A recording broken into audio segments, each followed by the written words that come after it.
E aí, pessoal, beleza?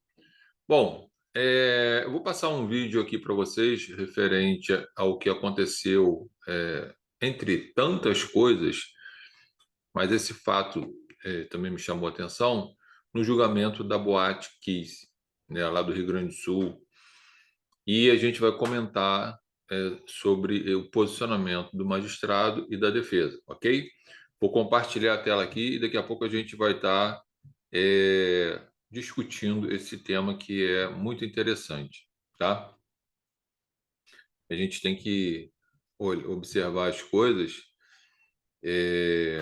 tecnicamente, tá bom? Então vamos lá, vou abrir aqui o arquivo, tá?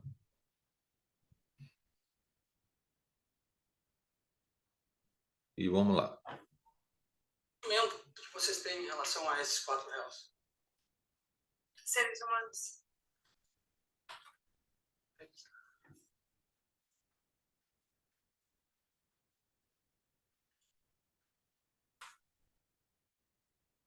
Tens ódio dele? Não? Doutor Jader, aqui eu também acho, independente de qualquer coisa,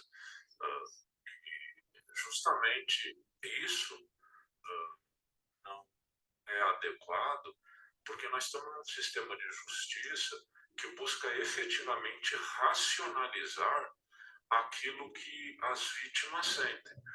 Numa circunstância diversa, ou seja, em que para as vítimas que reagem de determinada maneira nós nos portamos de um jeito, e para aquelas que podem ter, porque é legítimo também, quem somos nós para julgar isso? Pode ter aquelas vítimas que odeiem, efetivamente. É justamente para isso que nós estamos aqui, para empreender um sistema racional de justiça que efetivamente, respeitando o ponto de vista das vítimas, equilibre as coisas dentro de balizas legais. Então eu considero, e digo isso muito respeitosamente, mas vai ficar ali registrado, eu considero apelativo e desnecessário isso. E digo mais, consideraria ainda pior se o próximo passo disso, que aí é especulação minha, não estou querendo precipitar o que talvez o senhor não fizesse, deixo claro. Mas se daqui a pouco ele se emociona, pede desculpa, etc., aí nós estamos realmente caminhando para uma francaria que não vale a pena realizarmos aqui no júri. Se isso está constrangido, prepara imediatamente, porque se não estiver, é ela. Está constrangido a acusação. Segundo, o constrangimento é meu. Isso que eu ia dizer. O constrangimento é isso meu. O problema e cabe-me zelar pela polícia dos julgamentos, entende? E cabe-me julgar para que a gente faça um julgamento dentro das balizas do que é aceitável em termos de procedimento. Eu acho que isso é apelativo e, consequentemente, não precisamos chegar a tanto. Atenção. Tráfego. Bom, e aí, galera? Olha só o absurdo que aconteceu nesse julgamento, né? O advogado de defesa estava lá, inquirindo lá uma das vítimas, familiares, testemunha, seja lá quem for. E aí ele faz a pergunta sobre se essa testemunha ou vítima que estava lá depondo sentia ódio, sentia alguma coisa contra o réu. E ela respondeu que não, e o juiz interferiu. Bom, quando o juiz interfere nisso, de cara a gente percebe que ele quebra o princípio da imparcialidade, né? No plenário do Tribunal do Júri, nós temos o princípio da plenitude de defesa, que a defesa tem que ser plena, podendo até mesmo trazer, avocar, utilizar teses que não estejam ligadas diretamente ao direito. Ok? Por quê? Porque o júri é leigo. E o júri ele vai julgar aquilo que é apresentado pelas partes dentro da sua razão e da sua emoção. Então, o júri é razão e emoção. Todos nós somos assim, não é o júri, mas estou falando especificamente do júri. Quando o juiz interfere, gente, qual é o recado por trás dessa história toda que ele está fazendo ali? Ele está interferindo no psicológico dos jurados fazendo com que os jurados passem a ter uma aversão ao comportamento do advogado, que estava perfeitamente lícito e moral dentro do julgamento, e faz com que crie, né, uma animosidade entre o júri e o advogado. E mais, entra lá na mente dos jurados o seguinte: pô, se o juiz, que é um conhecedor da lei, está se sentindo incomodado, constrangido, também está me constrangendo. Então, gente, ele quebra o princípio da imparcialidade. Ao lado está o promotor de justiça lá, com cara de paisagem, batendo palma por dentro, todo feliz da vida. Porque, na realidade, o que eu venho falando há muito tempo é um litisconsorte ativo acusatório. O Ministério Público deveria, né, como fiscal da lei, intervir e repreender o juiz, tendo em vista pelo princípio da plenitude da defesa ali, pelo princípio que rege o júri. Quanto mais informações o jurado tiver, com maior qualidade ele tiver, melhor ele vai poder julgar. E o juiz, ele foi muito maldoso quando ele faz essa colocação. E ele ainda fala que ele está se sentindo constrangido. Então, me parece que ele cria uma imagem muito ruim para o júri, entra lá no emocional e no psicológico do júri, e isso gera prejuízo para a defesa, gera prejuízo para o réu. Tá? Para mim, isso é um caso de nulidade absoluta. O juiz está ali para presidir o ato, manter a ordem, e ali não tinha nenhuma desordem, nenhuma ilicitude, nenhuma ilegalidade, nenhuma imoralidade. Estava tudo dentro do que é permitido pela lei. Ele extrapolou, sim, né, aquilo que compete a ele fazer e gera prejuízo para a defesa. O advogado teve uma postura, não, cada um tem a sua técnica, cada um tem a sua tese, a sua forma de trabalhar. Eu teria agido de uma forma diferente, mas ele manteve o posicionamento dele lá.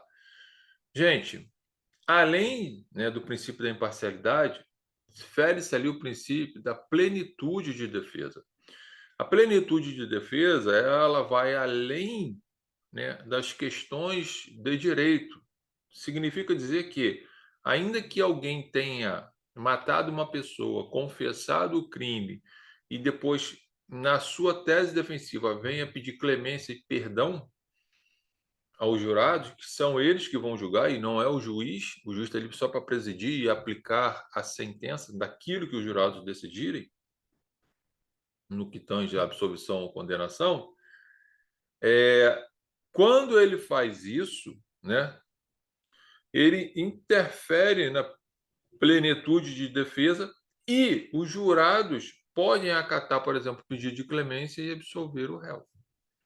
E isso não é uma decisão contrária à prova dos autos, já que existe o princípio da soberania do júri, né? O que eles decidirem está decidido, pelo menos deveria ser assim o que está escrito na lei. Agora, o juiz fazer esse papel, tomar essa postura, é lamentável, né? É o que eu costumo falar. Muitos, a grande maioria dos magistrados acham que a sua sala de audiência, o seu gabinete, ele cria o seu Código de Processo Penal. E qual é a grande consequência disso? Prejuízo total, prejuízo para o réu, prejuízo para as famílias, prejuízo para nós, sociedade, que esse júri levou aí quase 10 anos, se eu não me engano, para acontecer. Não sei quantas semanas de julgamento, não sei quanto se gastou de dinheiro para se fazer esse júri. Tanto sentimento de justiça, injustiça, raiva, emoção e por aí vai, para ser jogado fora, porque esse júri foi anulado. Foi anulado pelo Tribunal de Justiça do Rio Grande do Sul por uma série de irregularidades. E com certeza eu ainda incluiria essa irregularidade aí, porque isso para mim é uma nulidade absoluta. Que o juiz, quando ele toma parte do processo, ele pegou o processo, botou embaixo do braço e quis fazer ali um teatro de falar que a defesa estava constrangendo, pelo menos a ele, né, a respeito daquela pergunta. Pô, se os jurados que são leigos, muitas das vezes foi até o primeiro júri, e um júri de grande especulação na mídia e por aí vai, escuta isso de um magistrado, é óbvio que ele está sendo influenciado. E aí, no meu entendimento, é uma nulidade absoluta. O júri tinha que ser anulado também por isso e por outros fatos muito mais graves processuais que depois eu vou até comentar. Mas hoje eu quero focar nesse vídeo para que você possa entender o que acontece numa audiência. Então, o que você tem que fazer num caso desse? Faça consignar em ata. Excelência, o seu posicionamento está interferindo na plenitude de defesa, está interferindo no psicológico e emocional dos jurados e isso atrapalha o julgamento deles. Eu estou requerendo a nulidade e que seja desfeito o conselho de sentença para que a gente possa começar um novo júri. Se ele indeferiu, você toca teu barco, mas você está consignado lá na ata que ele tem uma interferência maldosa do juiz. Achamos que os juízes têm que entender que o juiz não é dono de processo. O juiz não é a lei, o juiz está para cumprir a lei. E presidir o ato não é ser a lei, e sim respeitar a lei, aplicando a lei naquilo que a lei fala, e seus princípios, obviamente. Enquanto nós não tivermos, enquanto o legislador não criar limites, né, para os magistrados e para os promotores de justiça, essas coisas vão continuar acontecendo, injustiças vão acontecer, pessoas presas por mais tempo que deveria estar, juiz querendo mandar nas partes, fazer o que ele quer, saindo do papel da imparcialidade e entrando no papel da parcialidade, em regra, né, para condenar e para ajudar o Ministério Público. Eu nunca vejo, pelo menos ainda não tive essa experiência de ver um juiz que zelasse pelo réu, ok? Não que eu queira, mas que fosse pelo menos justo. Geralmente, os problemas que aparecem como esse é sempre para prejudicar o réu. Então, fica aqui a crítica técnica nesse sentido. Você, quando estiver participando de uma audiência, tem que estar atento a esses detalhes e, para isso, você tem que ter conhecimento dos fatos, conhecimento do direito, direitos e garantias individuais sua como advogado e do seu cliente, tá? Então, fica aqui essa informação desse lamentável ato desse magistrado e que não só provavelmente por esse, mas por outros, o júri foi anulado. E um grande prejuízo, porque sabe-se lá Deus quando isso vai acontecer de novo e quanto é que vai ser gasto para que a gente possa ter um novo julgamento, ok? professor@josebrito.com.br, nosso e-mail, martinsbritoeadplataforma.com, nossos cursos jurídicos, lá tem vários cursos, inclusive gratuitos, meudigicard.com/martinsbrito advocacia/ você localiza as nossas redes sociais aí. Logo eu estou retornando para trazer outras informações para vocês. Grande abraço e bons estudos.